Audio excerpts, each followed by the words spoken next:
Hola, ¿qué tal chicos? ¿Cómo están? Espero que estén pasando un tiempo genial en este campamento de adolescentes.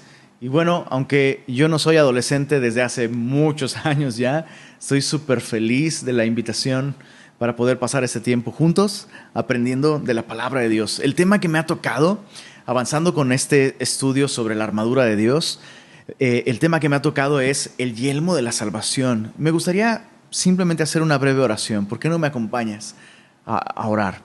Señor, gracias por este tiempo en tu palabra. Gracias porque a pesar de toda esta pandemia y todo lo difícil que está sucediendo y el distanciamiento social, nos permites estar unidos, aunque no en un mismo lugar, unidos alrededor de tu palabra. Y te ruego, Señor, que bendigas este tiempo en tu palabra y que tú bendigas el corazón de cada adolescente el día de hoy, Señor. Lo pido en el nombre de Jesús. Amén. Bueno, hemos estado durante estos días viendo este tema de la armadura de Dios y nos ha quedado claro que estamos enfrentando una guerra espiritual, un conflicto espiritual y que nuestros enemigos, Pablo dice, esta batalla no es contra carne y sangre, no es contra otras personas, sino es contra seres espirituales en las regiones celestes. Y la Biblia nos enseña muy claramente que tenemos un adversario llamado el diablo. Ahora, si yo menciono el diablo y a tu mente vienen estas nociones y estos conceptos de la cultura donde se representa al diablo como una criatura casi cómica, caricaturesca, pues bien, eso está muy alejado de lo que la Biblia enseña. La Biblia nos enseña que el diablo es una persona real. No es una persona creada, es un ser creado. No es todopoderoso, pero tiene bastante poder y usa todo su poder para destruir al hombre. La Biblia dice que él es como este enemigo que viene a robar, a matar, a destruir, que es como un león rugiente que anda buscando a quien devorar. Entonces, vaya que es un gran enemigo. Y en todo este contexto de esta guerra espiritual, Pablo de pronto toma esta idea de, bueno, tienes que ponerte toda la armadura. Y es muy importante, dice en el verso 17, y tomad el yelmo de la salvación. Y hay algo que quiero aclarar con respecto a este yelmo de la salvación. Pablo está comparando la salvación como un casco que protege la cabeza o la mente del soldado, ¿no? Eso es lo que era el yelmo, era como un casco que protegía la cabeza. Y es importante entender que Pablo le está hablando a personas que ya son salvas. Entonces, cuando Pablo está diciendo que tomen el yelmo de la salvación, Pablo no los está invitando a que sean salvos. Ahorita vamos a explicar entonces a qué se está refiriendo con que tomen el yelmo de la salvación, pero antes de explicarlo, yo quisiera invitarte a que seas salvo. ¿Qué significa ser salvo? Bueno, brevemente, la Biblia nos enseña que Dios creó al hombre para tener una relación perfecta con él, pero el hombre pecó. Desde Adán, todos nosotros nacemos pecadores. Entonces, el hecho de que somos pecadores no se refiere a cosas que hacemos solamente. De hecho, principalmente se refiere a algo que somos. Somos pecadores, todos, absolutamente todos. Y eso significa que estamos separados de Dios. Y así como un pez no puede vivir separado del agua, el hombre no puede vivir separado de Dios.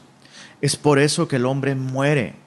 10 de cada 10 personas mueren, dicen por ahí. ¿A qué se debe esto? Bueno, la muerte física es una consecuencia de que estamos muertos espiritualmente. Entonces, la Biblia nos enseña que Dios no quiere que nadie se pierda. Dios no creó al hombre para morir. Y Dios amó al mundo de tal manera, y eso te incluye a ti que estás escuchando esto. Dios te amó de tal manera que entregó a su único hijo para que si tú crees en él, no te pierdas, mas tengas vida eterna, salvación eterna. Entonces, antes de ver todo esto sobre el yelmo de la salvación, yo quiero invitarte. Si tú nunca has confiado en Jesús, si tú nunca has llegado a ese punto de manera personal en el que tú reconoces que has pecado y te arrepientes de eso y pones tu confianza en Jesús, yo quiero invitarte a que el día de hoy pongas tu confianza en Jesús. Recibe a Jesús en tu corazón como Salvador. Es algo que tú puedes pedirle de manera personal. Pídele al Señor Jesús: Señor, reconozco que soy pecador y reconozco que yo no puedo salvarme. Por favor, entra en mi corazón y sálvame. Y bueno, después de haber dicho esto, una vez que tú has hecho esto y que has recibido a Jesús, ya eres salvo. Pero aún así necesitas proteger tu mente con el yelmo de la salvación. ¿Qué es tomar el yelmo de la salvación? Bueno, tomar el yelmo de la salvación significa amoldar mi mente a la verdad de Dios sobre la vida eterna y sobre la salvación. Dicho de otra manera, significa pensar dentro de conceptos bíblicos, dentro del terreno bíblico, todo lo referente acerca de la salvación. Y eso es muy importante porque aun cuando tú nunca hubieras leído tu Biblia, tú ya tienes una manera de pensar, tú ya tienes una teología. Es más, aun si nunca leías la Biblia, eso ya representa y ya deja muy clara tu teología. Significaría que no le das importancia a la palabra de Dios porque o piensas que Dios no es importante o que Dios no existe, y eso ya es teología. Entonces, ahora que somos salvos, que hemos confiado en Jesús, necesitamos amoldar nuestra mente a las verdades de Dios sobre la salvación. Nota, no se trata de meter la palabra de Dios a mi mente, sino de enmarcar toda mi manera de pensar dentro de los pensamientos y las verdades bíblicas. ¿Se entiende?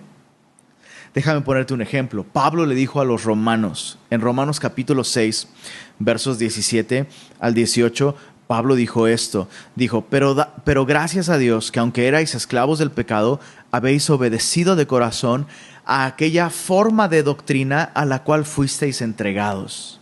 Y libertados del pecado, vinisteis a ser siervos, o déjame usar esta palabra, soldados de la justicia. Entonces, ¿qué significa esto de obedecieron de corazón a aquella forma de doctrina a la cual fuisteis entregados? Cuando Pablo habla de esa forma de doctrina, está hablando de un molde. Y Pablo dice, ustedes se vaciaron y amoldaron su vida dentro de este molde llamado verdad bíblica. Bueno, el yelmo de la salvación es justo esto.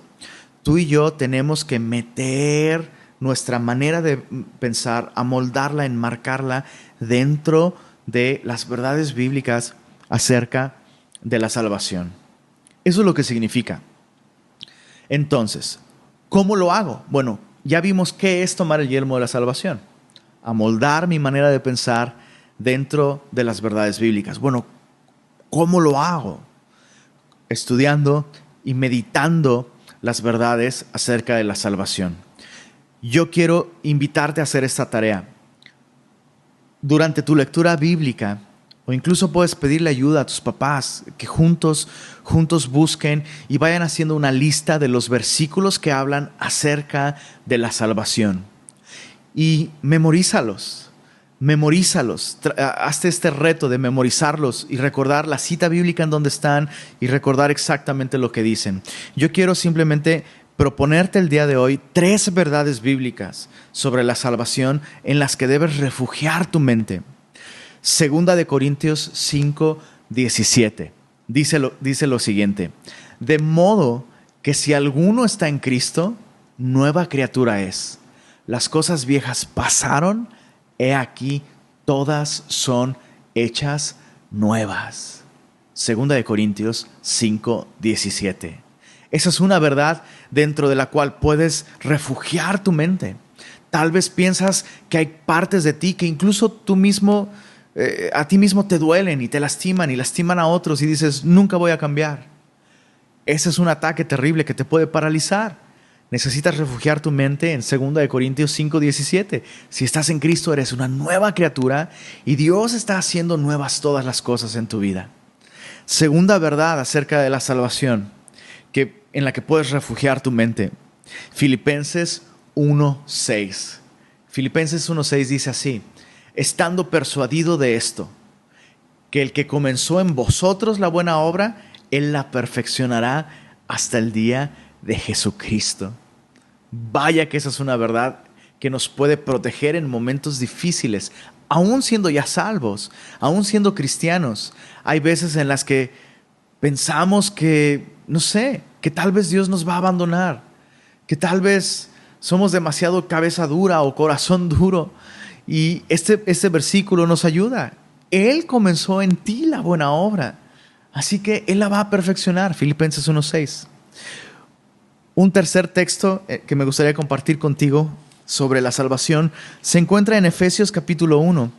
Puedes leer todo el capítulo 1 y vas a encontrar, desde los versos 3 al 14, vas a encontrar al menos 7 promesas de Dios o 7 verdades acerca de la salvación. Pero yo solo quiero sugerirte una.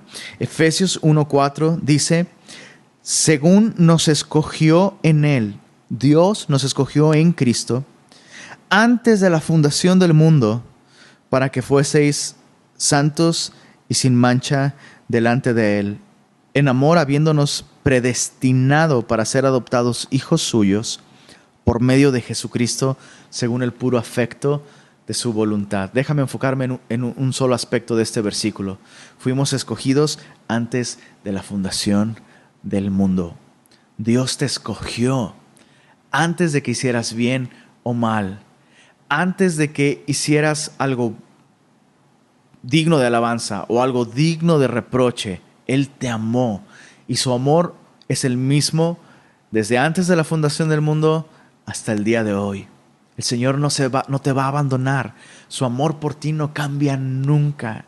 Así que, bueno, estas son verdades en las que puedes refugiar tu mente en momentos de ataque o de debilidad.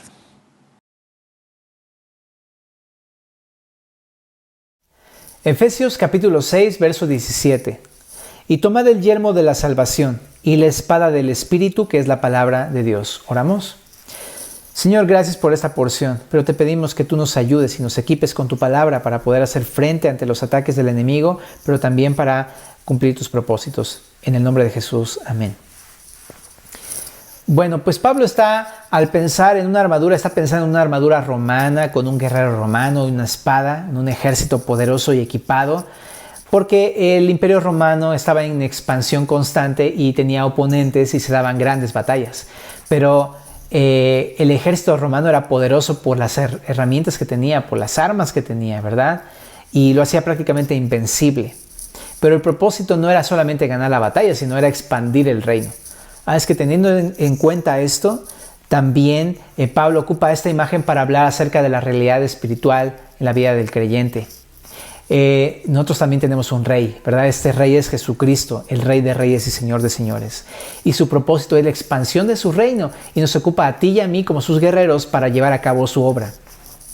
Pero hay un oponente, el diablo, que se opone para que la obra continúe, pero también quiere destruir a estos siervos, ¿verdad? Pero Dios no nos ha dejado desprotegidos, nos ha dado su palabra, que es la Biblia, como el recurso, como el arma, que no solamente puede defendernos, sino también destruye al enemigo para poder continuar predicando el Evangelio y ganar almas para Cristo.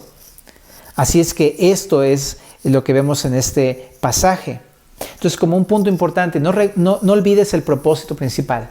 No es en sí ganar una batalla, ese no es el propósito, es parte. Pero el propósito es ganar almas, que tú no te detengas a pesar de los ataques, sino que continúes predicando, que continúes hablando acerca de Jesús, de que continúes sirviendo a Cristo para la expansión de su reino. Y para eso nos ha dado la palabra de Dios. Pero ahora déjame enfocarme en esto. La espada del Espíritu es la palabra de Dios. ¿Te imaginas a un guerrero en medio de una batalla sin espada?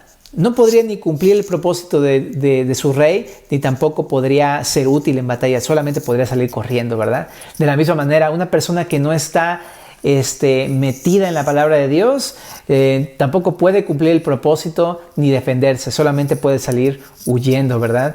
Pero por el contrario, un guerrero que tenía la espada era un instrumento útil para derrotar al enemigo y continuar la expansión del reino.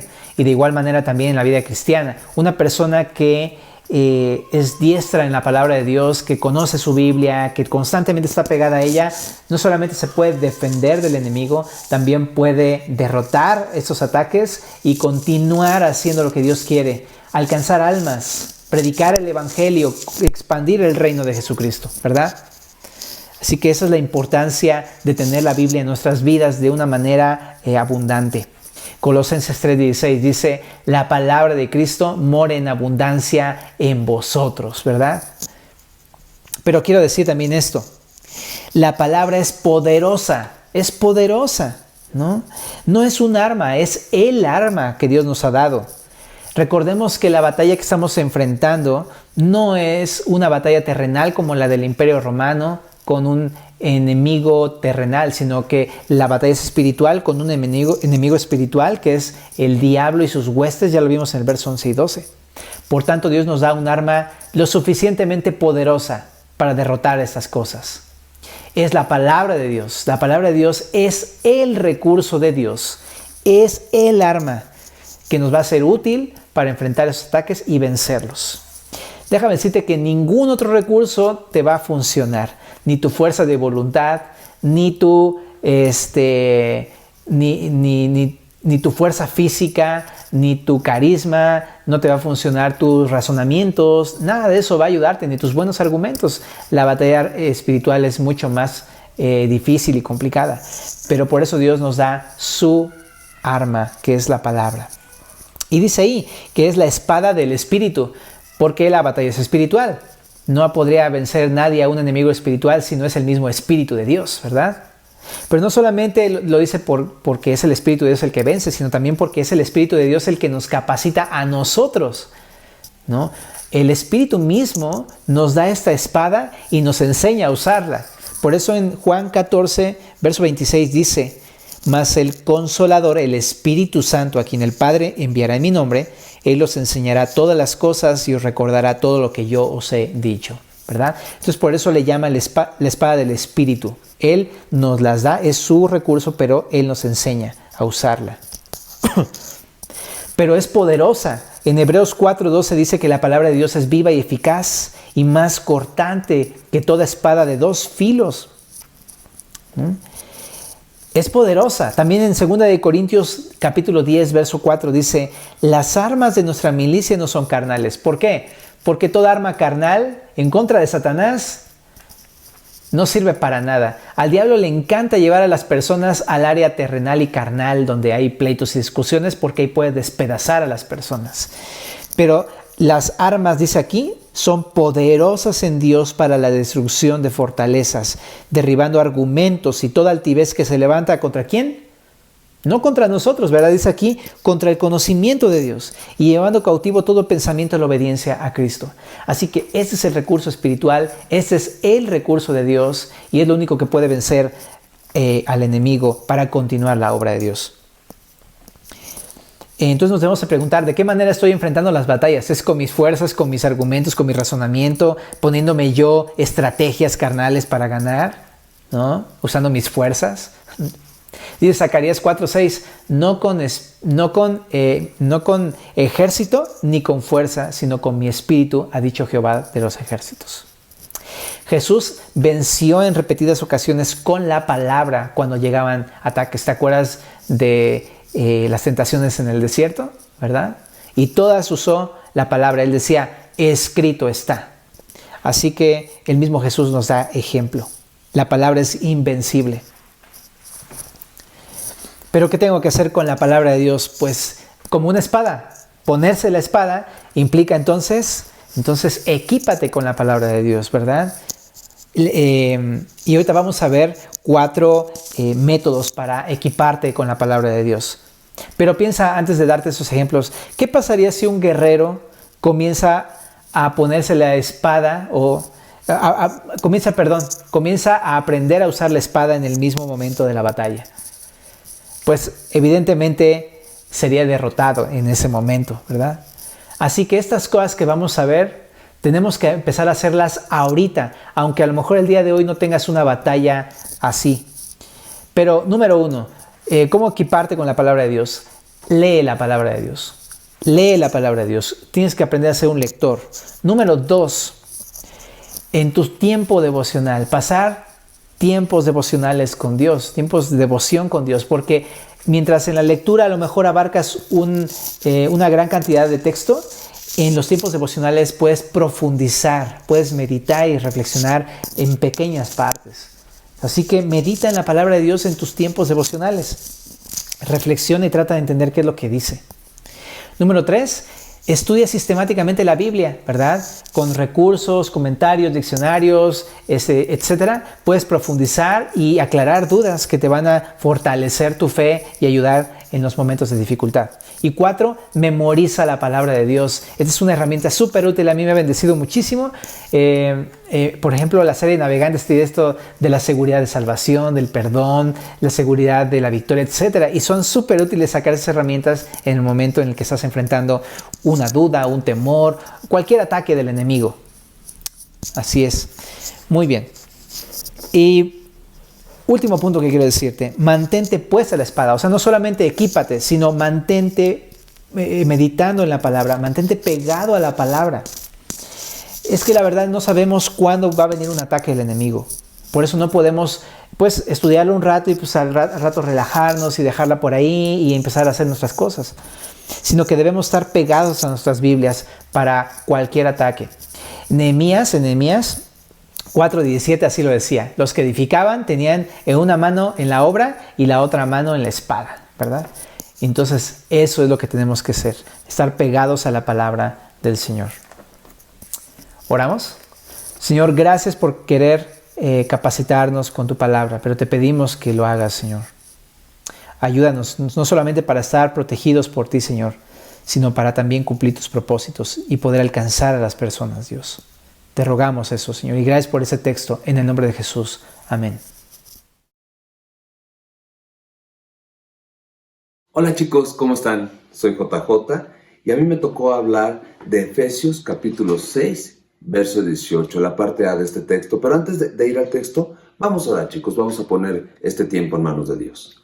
Hermoso Padre, muchas gracias por tu amor, por tu fidelidad. Gracias por permitirnos estar viviendo este eCamp.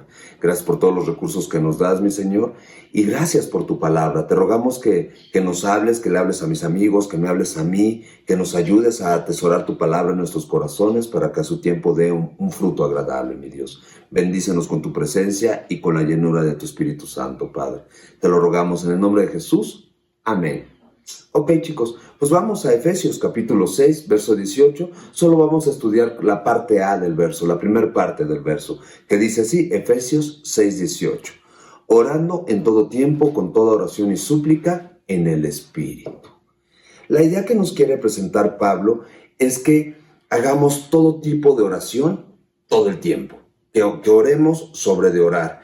Y esto es que cualquier tipo de oración que se te venga a la mente, como grupos de oración, oración individual, oración de rodillas, oración mientras caminas, oraciones muy elocuentes, oraciones clamando a Dios, oraciones gimiendo, oraciones constantes, oraciones esporádicas, cualquier tipo de oración que se te venga a la mente, tienes que usarla. Te está invitando Pablo a usarla y a perseverar en la oración, a estar orando todo el tiempo. El tema es orar, orar sin cesar, orar sin cesar. Podemos decir que es solo a través de la oración que la armadura de Dios va a funcionar en nuestras vidas. Dios nos va a proveer de la fuerza necesaria, del consejo necesario para enfrentar las batallas del día a día solo a través de la oración. Y entonces déjame invitarte a que no caigas en la tentación de, porque eres joven, sentirte fuerte y decir, yo puedo usar la armadura sin orar, sin pedirle a Dios consejo. Pues sí, puedes usar la armadura, puedes ponértela, puedes agarrar un escudo, una espada, un casco, unas botas de combate, no sé, puedes usar la armadura, pero necesitamos del consejo de Dios, de la sabiduría de Dios, de la instrucción de Dios para salir diario a la batalla, para enfrentar el día a día. Y entonces, pues el tema es orar en todo tiempo. orar con todo tipo de oraciones. Debemos de orar y perseverar en la oración, chicos. Nuestro Señor Jesús lo dijo de esta forma. En Marcos capítulo 14, verso 38. Marcos 14, verso 38. Lo dijo así: velad y orad para que no entres en tentación. Vela y ora para que no caigas tampoco en la tentación. El espíritu a la verdad está dispuesto, pero la carne es débil. Está haciendo referencia a que hay una parte de nosotros que sí quiere hacer la voluntad de Dios, que sí quiere obedecer a nuestros papás, que sí quiere hablar la verdad y no decir mentiras, que sí quiere portarse bien. Pero también hay una parte de nosotros que no quiere, una parte de nosotros que busca decir mentiras, que no estudia, que le da flojera, que no se sujeta a nuestros papás y a Dios. Y pues lo que busca el Señor Jesús, a lo que nos invita a estar velando y orando, es para que esa parte carnal no gane lugar sobre lo espiritual, sino por el contrario, que lo espiritual vaya creciendo en nosotros para que lo carnal se vaya yendo, se vaya eliminando. Entonces necesitamos perseverar en la oración. Déjenme decírselos así. Necesitamos estar orando en todo tiempo, en todo lugar. Aunque estés en tu casa y no vayas a salir, necesitas estar orando. En cualquier actividad en la que estemos, necesitamos estar orando constantemente para que podamos estar firmes contra las acechanzas del diablo, para que seamos fortalecidos por Dios y todo su poder. Y habiendo acabado todo, estar firmes. Esto habla de madurar en la oración. Pero también hay veces que no sabemos qué pedirle a Dios, hay veces que no sabemos cómo platicar con Dios, o nos da pena acercarnos a Dios. Descansa. Dios no busca oraciones rebuscadas, Dios no busca palabras muy elocuentes y una forma de hablar que tú no tienes. Dios lo que quiere es que le tengas confianza, que le tengamos confianza y que le platiquemos todo y que abramos nuestro corazón delante de Él. Necesitamos recordar que el Señor Jesús se hizo hombre y Él también fue joven y vivió las mismas tentaciones que tú y yo vivimos en el día a día. Miren, acompáñenme a Hebreos capítulo 4, lo vamos a leer en Nueva Traducción Viviente. Hebreos capítulo 4. Si no tienes Nueva Traducción Viviente, no te preocupes, el texto va a aparecer en tu pantalla y ahí me acompañas y lo lees. Hebreos 4, verso 14 al 16. Por tanto, ya que tenemos un gran sumo sacerdote que entró en el cielo, Jesús, el Hijo de Dios, nuestro gran Dios y Salvador Jesús, aferrémonos a lo que creemos. Nuestro sumo sacerdote comprende nuestras debilidades, porque enfrentó todas y cada una de las pruebas que enfrentamos nosotros. Sin embargo, Él nunca pecó. Así que acerquémonos con toda confianza al trono de la gracia de nuestro Dios. Allí recibiremos su misericordia y encontraremos la gracia que nos ayudará cuando más lo necesitemos. Es una invitación de acercarnos a Dios con confianza, porque Dios nos entiende, porque Dios sabe qué pruebas estamos pasando, porque el mismo Señor Jesús vivió estas pruebas. Además, el Señor Jesús anhela que tengamos una relación con Él, una relación muy cercana, que estemos con Él, que lo escuchemos atentamente, para que entonces Él nos vaya dirigiendo. Mira lo que dice Juan capítulo 15, verso 7. Juan 15, verso 7, sí en Reina Valera 60. Dice, si permaneces en mí y mis palabras permanecen en ti, pide todo lo que quieras y te será hecho. Repito, Él quiere que su palabra permanezca en tu corazón y que tú te quedes con Él y lo escuches con atención. Y entonces vamos a poder pedir lo que queramos y va a ser hecho. Si su palabra permanece en nosotros, estamos yendo constantemente a la Biblia, a la palabra de Dios, ahí vamos a encontrar muchos ejemplos de mujeres y hombres que constantemente oraban a Dios y vas a ver las respuestas que Dios tenía para cada uno de ellos y te vas a sorprender. Hay por ejemplo, un buen texto es Lucas capítulo 11. Ahí el Señor Jesús va regresando de orar y uno de sus discípulos le pide que le enseñe a orar.